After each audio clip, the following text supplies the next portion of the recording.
అడుగుదామండి. యేసే నీ బలాన్ని నాకు దయచేయ, బలహీన సమయంలో నీ బలాన్ని నాకు ప్రసాదించేయ్యా.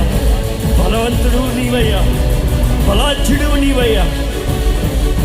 నేను ఒట్టివాడినే, నేను సామాన్యుడైన, నాకు శక్తి లేదు, కానీ నీవు నాలో అంటే నీ బలంని నీవు అనుగ్రహిస్తే శూర కార్యాలు చేయగలుగుతానయ్యా. అపవాదిని పోరాడగలుగుతానయ్యా, అపవాదిని ఎదిరించగలుగుతానయ్యా. నీ బలాన్ని దయచేయ, ఈ లోకంలో జీవిస్తానికి నీ బలాన్ని దయచేయాలి. వేడుకోదామండి, అడుగుదామండి. మీరు సత్యముగా నిజముగా దేవుణ్ణి అడిగితే దేవుడు అనుగ్రహిస్తాడు.